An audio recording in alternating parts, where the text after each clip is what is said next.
Okay, well, good Monday afternoon, Jet fans. It is 1:13 p.m., December 16th, 2019. It is the last week of fall. We go to summer. We go to hopefully summer, but we go to winter. I believe Friday night, um, and we also will be finishing up Week 15 of the NFL tonight when the Colts go to New Orleans. The Colts still, I believe, with an outside chance to make the playoffs. I'm not sure who's been eliminated since yesterday. And the Saints are 10-3, looking to move up in their rankings. Um, so that tonight, I mean, is not a must win for the Saints, but they want to get a higher ranking. Colts need to win um, to keep it going and to try to stay alive. And it's just been really, as it's coming down to the wire, the two things that stand out right now are the wild card in the AFC, and the AFC East and the NFC East still up for grabs. Now, yesterday the Patriots beat the Bengals. I mean, you knew that was going to happen.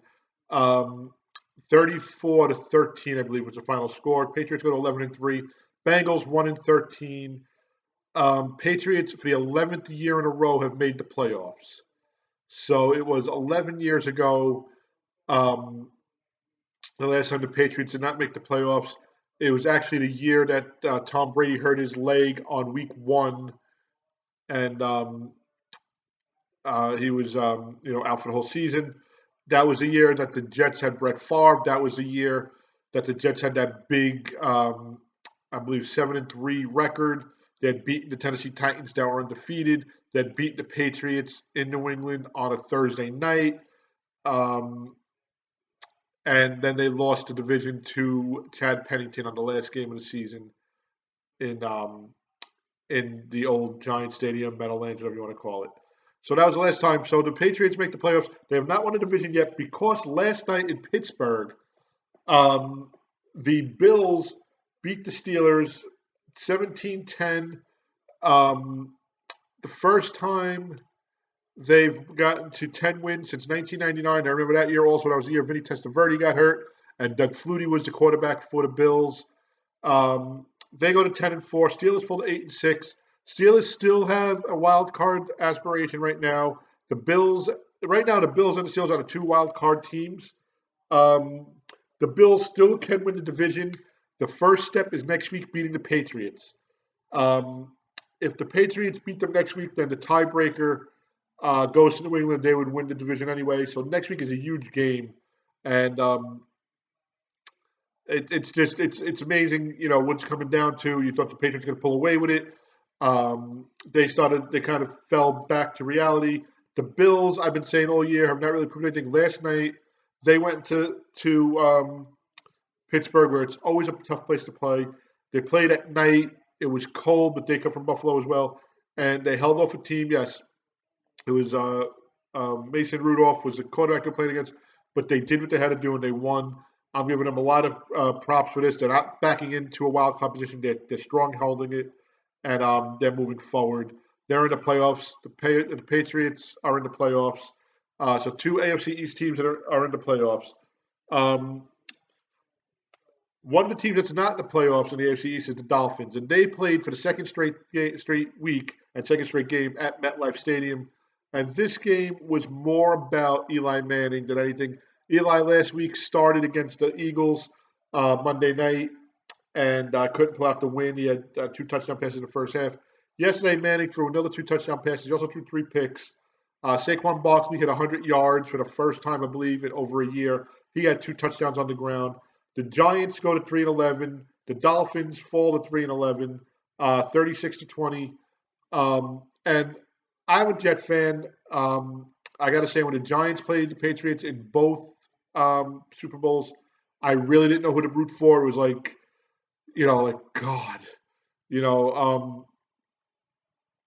It's probably different than not the Bruins or whatever, but the Mets playing the Red Sox uh, in the World Series, because you know what, I probably root for the Mets just because they're the New York team.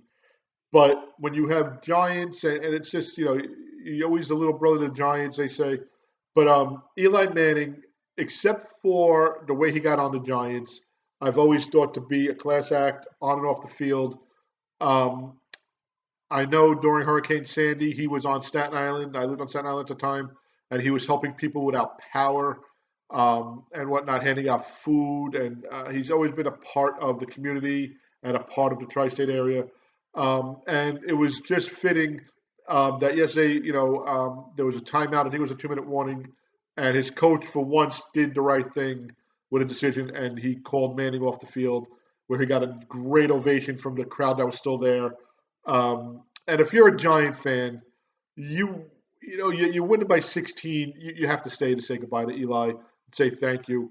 Now, in my head, they don't know if he's starting next week. The Giants are actually, um, I think they're at Washington next week, and then they're home for the Eagles the week after.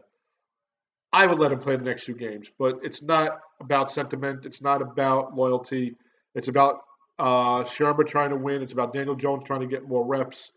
Um, But Eli's always had great success against the Eagles, and could you imagine him knocking the Eagles out with his last start ever for the Giants in that MetLife Stadium? Because the Eagles yesterday won 37-27. They go up to 7-7. The Redskins fall to 3-11, and this makes for a huge, huge, huge last 2 weeks because the Cowboys yesterday won. Okay, and they beat the Rams in Dallas 44-21. The Cowboys are 7-7. The Rams are 8-6. Cowboys finally got rejuvenated. Their running game, their defense, and I don't want to take away from them because this was a big win for them. But how much of it was the Rams playing Ram football? I mean, they have not really impressed even at 8-6. They're not the team from last year. Um, but now there's a matchup where the Cowboys face the Eagles on the last game of the season. So the way it works out now is if the Cowboys win next week, and the Eagles lose, Cowboys win the division because they'll have the tiebreaker. If Cowboys and the Eagles, I'm sorry, if the Eagles continue to win, then the final week of the season can be for the division. Eagles playing against the Giants. Could you imagine them knocking them out? Or the Giants losing and the Cowboys getting knocked out. I mean, it's going down to the wire. And the same thing with the Jets. Now the Jets play funny the matchup of last night's game, the Bills and the Steelers. So next week the Jets are home against the Steelers, and the Steelers need a win to keep up. And then they play the Bills the following week, and the Bills might need that game for the division. So the Jets could play spoiler to 2 teams in 2 weeks. So not the meaningful football that Adam Gase said we'd be playing in November and December games and possibly January, but it makes it a little interesting. I'm also interested in other things with the team that I'll get into. So the Texans go to 9-5. They beat the Titans 24-21. The Broncos lose to the Chiefs. The Broncos fall to 5-9 as a home team. Chiefs go to 10-4. They win 23-3. Um, let's see. Who else do we have? Falcons at 49ers. Now, I'm not sure if anybody saw this game, but basically, Falcons down by they were tied, I believe. I'm sorry, they were tied. Okay, and they go downfield, and it looks like that Matt Ryan, Matty Ice as they call him, throws a game-winning touchdown with, with seconds left on the clock. Of course, it's ruled a touchdown on the field, so it's reviewed upstairs. They're saying that the tip of the ball hit the ground. It was a low catch, and they're saying the ball hit the ground. I think that the receiver or the tight end had possession of the ball when it hit the ground, but rules are rules. Next play, Matt Ryan, Matty Ice hits Julio Jones at the goal line. They rule it a touchdown as well. I don't think he broke the plane. I don't think the ball broke the plane. He was on the line. If that's the rule, if the ball has to be on the line, then he did break the plane. But it looked like he was stopped just before the line, or just prior to the line where the ball was. I don't know if the ball ever broke the plane. I'd have to really get an in-depth review and define a definition of the rule. But they called it a touchdown. 49ers thought they made the stop. The Falcons wound up winning, and the 49ers fall to 11-3, and the Falcons go to 5-9. Tonight, like I said earlier, Saints host the Colts. Saints trying to keep pace with the Niners, and and that's where we are now. And the Packers, who are 11-3 as well. So the Packers eliminated the Bears, uh, 21-13 yesterday. In I believe they played in Green Bay yesterday. So Week 15 will come to an end tonight. Um, week 16 has Saturday games this week. There's 3 Saturday games. Um, there's no more Thursday night games. The Jets and the Ravens played the last Thursday night game, and then you have your Sunday games. Um, and I'm not sure if there's a Monday game. I'd have to check. But right now, I'd like to talk about the Jets a little bit. Of course, they're at 5-8 right now. Oh no, 5-9 right now, I should say. And the best they can do is 7-9. I think they split the next 2 games. I don't know which one they win. I would love to see them win at home and beat the Steelers because I think there's gonna be a lot of Steeler fans on Sunday. But a win is a win. I'll take it against whoever. Saturday is, I'm looking at it now on NFL Network. Texans, at Buccaneers. Bills at Patriots. What a game. And then Rams at San Fran. So 2 out of the 3 games, the 4:30 and the 8:15 game, are just going to be outrageous on Saturday. Um, so that's what the schedule looks like ahead. The state of the Jets right now, a lot of injuries, a lot of division amongst the fans, a lot of supporters of Sam, a lot saying Sam is a bust, a lot saying Le'Veon needs to be traded, a lot saying Le'Veon needs to stay, Adam Gase needs to go, Joe Douglas, what are you doing? I mean, I said this time and time throughout the season on my videos every week, probably throughout every video during the week.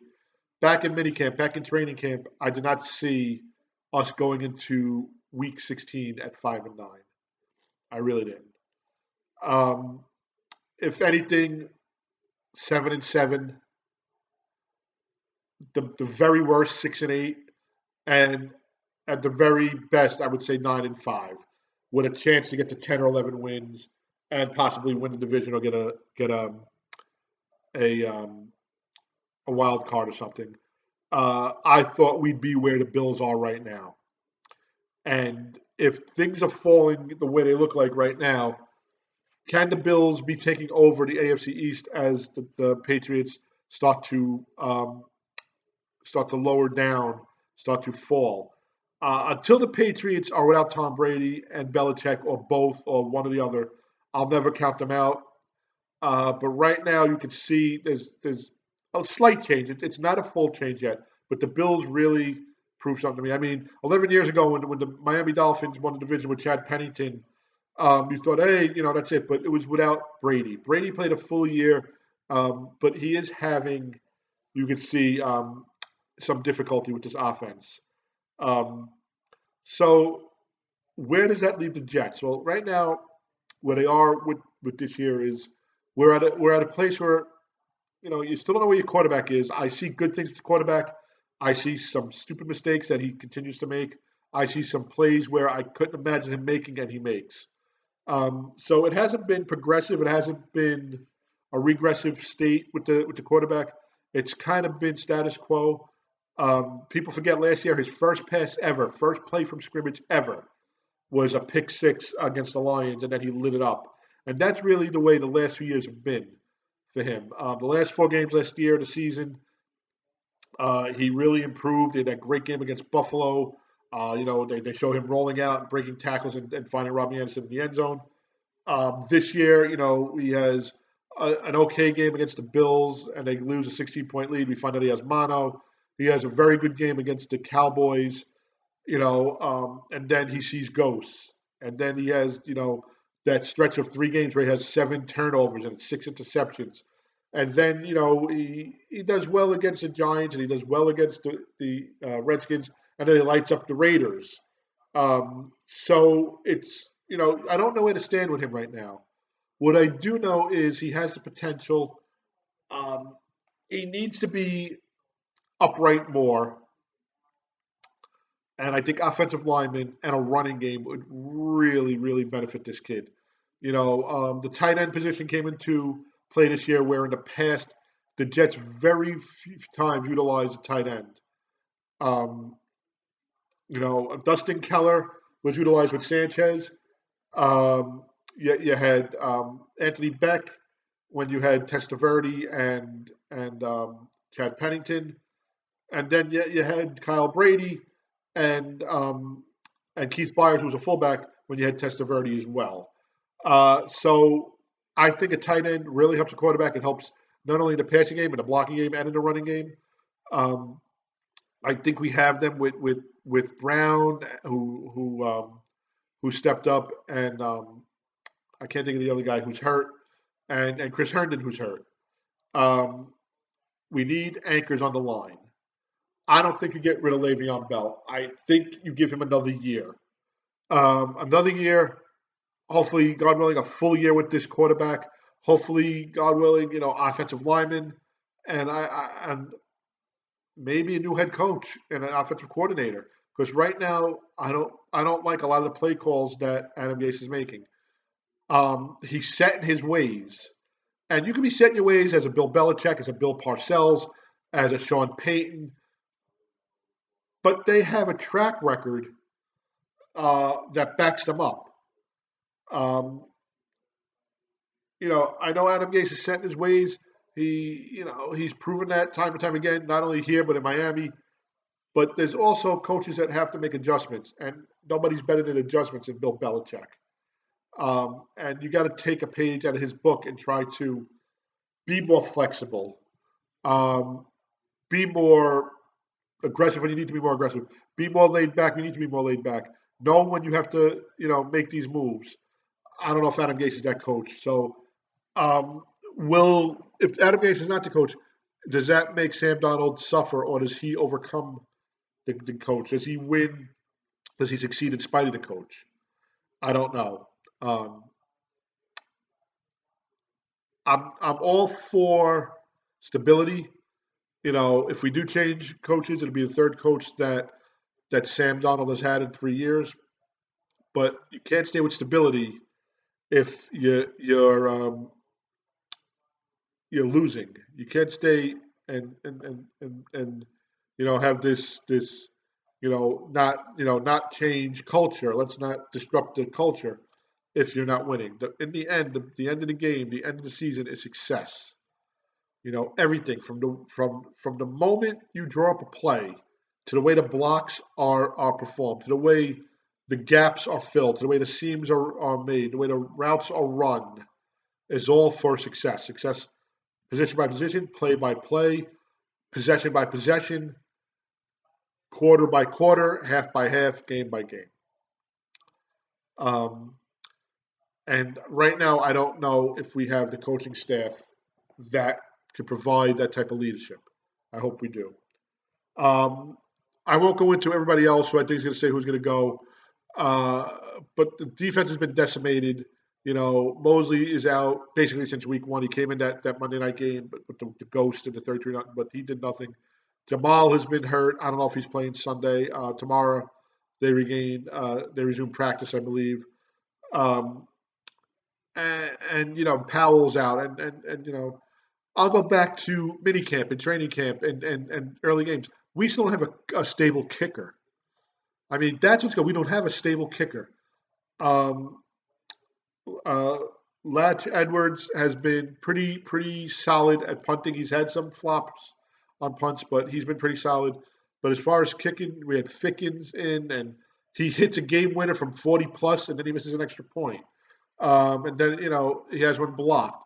It's not stable. And this year there was a lot of mixed extra points. Adam Vinatieri had probably the worst season of his life. He's actually hurt now. So again, the longer extra point with the kicking game has been more of a hassle. It used to be anything I would say inside 47, 45 should have been a gimme kick, unless there was something with the elements. Gimme kick. 50, you had a handful that could make 50. 55, Sebastian Danikowski, Adam Vinatieri, maybe. But other than that, I mean, this year you have a 33-yard setup for a field goal and you're sweating it out. You have an extra point and you're sweating it out. And that goes more to also why the offense needs to put points on the board and score touchdowns. I'm always into not having an empty possession. Every time you have the possession, score points. If it's 3 points, no big deal. If you have 10 possessions in a game, that's 30 points you scored. If you score 3 points every time you have possession, you know, obviously if you score a touchdown every time you have possession, that's 70. But if you want to balance it out, if you go two possessions without scoring, you score a touchdown on your third possession, you kind of balanced it out. But you got to score. It's all about the offense, and on the defense, it's all about making making the most of what you have. Field position. You have them down deep. Get the safety. Cause a three and out, and then cause them to punt where you get the ball back in good field position. It's all these intangibles that have to be put together. And right now, the Jets are not doing it, or they're few and far between. So, like I said, at 5-9, this is not where I thought we'd be. There are a lot of questions surrounding this team: where our plays are going to be, where our coaches may be. Do we lose uh, our defensive coordinator? Is he going to be a hot commodity? Greg Robinson. Um, is he going to be a hot commodity for a head coach? I don't know. We have 2 weeks, and basically 2 weeks probably from today, where it'll be Black Monday, and you'll start hearing of coaches being let go. And I think the first one you'll hear of is well, obviously Ron Rivera was let go, and the coach in Washington was let go. I think week 4, but Ron Rivera was let go 2 weeks ago. But I think Matt Shermer from the Giants will be the first one to go, and I think the Cleveland Browns get another coach. And I just I don't know. Now, I also want to speak about there was this thing I spoke about on Friday after the game about the exchange between Sam Darnold and Adam Gase on the sideline. Now, a lot of people made more of it than what I thought to be made of it. It wasn't a heated exchange. You could see it was frustration between the two of them. Both of them said separately that they were discussing that fourth down conversion that they didn't convert on, and there was missed assignments. I honestly believe that because they weren't going back and forth with each other. There was not a lot of hostility there. There wasn't anything throwing, any helmets thrown, or headsets thrown or whatever. But the quarterback fails, and the running back Le'Veon, actually Bell, their reaction to the exchange makes me believe that maybe there was said more said than there was, unless players were named, unless they went out and said so and so missed that damn block, or that guy needs to go, whatever it was. I don't know, but I think more of it was made by Twitter and by commentators than anybody else. I think Sam and Coach Gase have a good repertoire. I don't think Sam is somebody who is confrontational. I hope though that he does speak his mind like he did um, with Adam after the Miami game. And again, I'll go back to the Miami game. They lost that game, and they lost to Jacksonville. But it seemed like after that they turned the corner.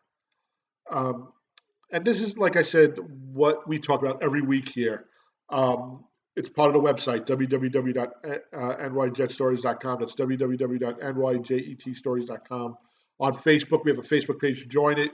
NY Jet Stories is a Facebook page. On Twitter, at NY Jet Stories is our Twitter handle. And of course, here on YouTube, Alex Pozziali and NY Jet Stories, New York Jet Stories. We want to hear about your days. We want to hear about your tailgating, your superstitions, your interaction with the team, how you became a Jet fan, the first time you went to a game, where you sit, do you tailgate, what are your superstitions on game day, um, just what makes you a fan, and right now being a fan of this team, we've seen this all too many times. I believe they said we're at the 7th position right now for the draft. I believe if the way things fall into place, the way they're predicting, we'll get to 6th position. I believe, I keep saying I believe because there's something I read. This will be the 4th time in 6 years that we'll have the number 6 pick. I believe. Um, so I will have a video on Wednesday previewing, or not previewing, just talking about the Jets again, maybe injury updates, some stories, and then Friday will be our preview for the weekend. So please check us out.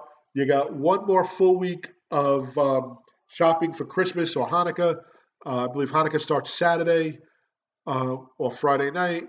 Um, and then next week is Christmas week. You know, we have a week from tomorrow is Christmas Eve, and then a week from Wednesday is Christmas Day.